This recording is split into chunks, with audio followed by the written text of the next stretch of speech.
Hello folks, today we're going to read Tacky in Trouble, written by Helen Lester and illustrated by Lynn Munsinger. As goodly, lovely, angel, neatly, and perfect, sang, sunrise on the iceberg, the sun rose on the iceberg. They felt very much in charge. "What's happening?" blared Tacky the penguin, greeting each of his companions with a hearty slap on the back. After breakfast, the penguins went about with their morning activities. Whether they were ice block building, napkin folding, feather combing, or ballroom dancing, Tacky was the odd bird. Then it was nap time. Nap time for all, that is, but Tacky. "What a great day for surfing," he cried. Would that be fun or what?" "It would be," said goodly, lovely, angel, neatly, and perfect. "Go surfing if you must, but please do it quietly." So Tacky took off alone and coasted over the waves. Suddenly the wind came up, filling his shirt like a sail, and he found himself blowing full speed ahead out to sea.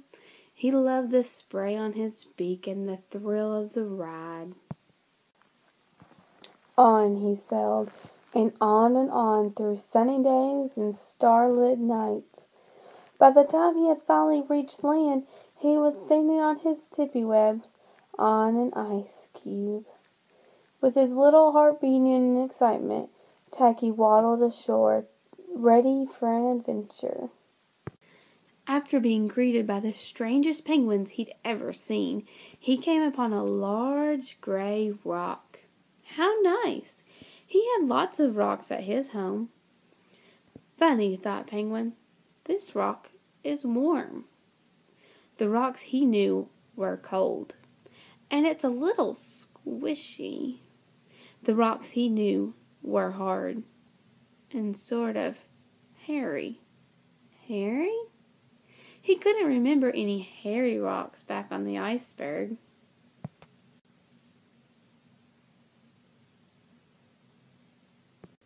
Tacky could never sit still for long, so he did the little rock hopping dance he always enjoyed doing at home.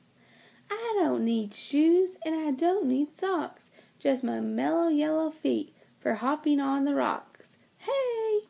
I don't need shoes and I don't need socks, just my mellow yellow feet for hopping on the rocks. Hey! I don't." Suddenly, the rock rose up, and a voice louder than any penguin's, a voice louder than even Tacky's, boomed, "Something is tickling my back." Before Tacky could ask, "What's happening?" the rock, whose name happened to be Rocky, grabbed him, and they were crashing through the jungle. Tacky loved adventures, but was this fun or what? He wasn't sure. Finally, Rocky came to a very gray clearing, plunked Tacky down, and bellowed, "Flowers for my table!"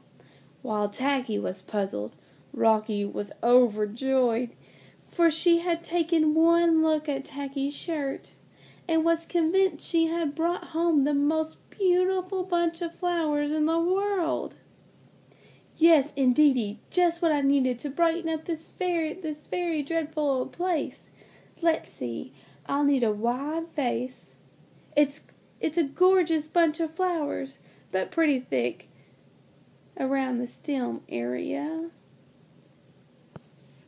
After choosing her widest vase, Rocky plucked Tacky in, and he looked around.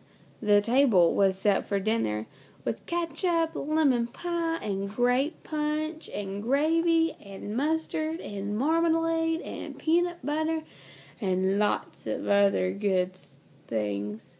Rocky galloped gleefully around the table, singing, "Flowers make all the difference, flowers make all the difference." "Bunch of flowers," said Tacky. "Say what?" Rocky trumpeted. Of course you're a bunch of flowers. Don't be silly, she sniffed Tacky. You smell lovely, too. Thank you, said Tacky. But I'm not a bunch of flowers. I'm a penguin.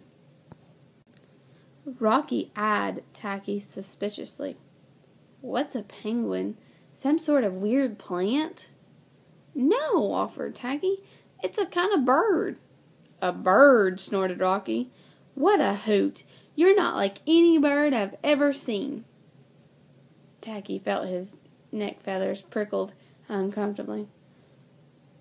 I'm really, honestly, truly, I'm a penguin, he repeated. Rocky did not want to hear this. She wanted flowers. She needed those flowers, and her dull gray home needed those flowers. If you're a penguin, prove it, Rocky demanded. Then she reached out. Whoosh! She snatched Tacky's shirt. At least I'm keeping the pretty blossoms, no matter what. And, well, unless you convince me you're a penguin. Tacky knew he was in trouble now. His shirt was his sail, and without his shirt, how would he get home? Would he ever see goodly, lovely Angel neatly and perfect again? Hurry up now, I'm hungry, and I don't have all day, snapped Rocky impatiently. Prove you're a penguin. Do something penguishy. Tacky thought very hard. He just had to show her. Oh, yes, he remembered. Penguins march. He began. 1, 2, 3, stepped in Ketchup Bow, without knowing it, and continued marching over the table. 4, 5, 17, 100. What else? Asked Rocky. Penguins belly slide. Tacky got a running start, skid across the lemon pie, and squished in circles over the tablecloth. Where was that lemon smell coming from? Go on, ordered Rocky. Penguins dive. Tacky took a bouncing leap up and did a splashy cannonball into the pitcher of grape punch. Refreshing. More confused than convinced, Rocky asked, and keep going. What else? What else could a penguin do? Then he remembered what had gotten him into this situation in the first place, and he said, Penguins are excellent hoppers. Bravely tilting his head beak up into his best proper hopping form, he hopped in the gravy and hopped on the cloth, and hopped in the mustard and hopped on the cloth, and hopped in the marmalade and hopped on the cloth, and hopped in the peanut butter and stopped.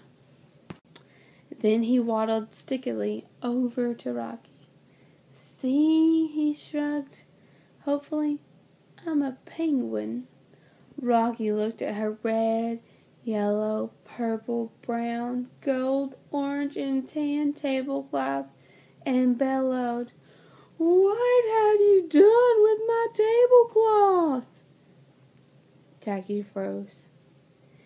He had been having fun doing penguin things and hadn't even realized that he'd made a mess. Oh no, he thought, I'm stuck here forever and I'll never get home to my iceberg. My tablecloth, hooted Rocky. I love it. I simply love it. Look at those colors. They're brilliant. They're beautiful, and they're so much prettier than your blossoms. No offense. Here you go, you wonderful odd whatever you are. With that, she picked up Tacky's shirt and flipped it to him. She also threw him a hot dog, a cookie, and 3 kisses. Thank you, she triumphed as Tacky waved goodbye and set for the water's edge. He leapt onto a log, thinking, I don't know, ice blocks came in brown, and as his shirt caught the wind, he set sail. Meanwhile, back on the iceberg, goodly, lovely Angel, neatly and perfect, were singing "Sunrise on the Iceberg." The sun rose, but they didn't feel in charge. Life just hadn't been the same without Tacky. Everything was so orderly, and they were tired of patting each other on the back and whispering, "What is happening?" Nothing was happening. Then they saw the speck in the distance. Could it be? As the speck came closer and closer, they could see it was Tacky. Goodly, lovely angel, neatly and perfect. Hug Tacky. Tacky was an odd bird, but a nice bird to have around. And many miles away, an elephant sat by her colorful tablecloth and thought the same thing.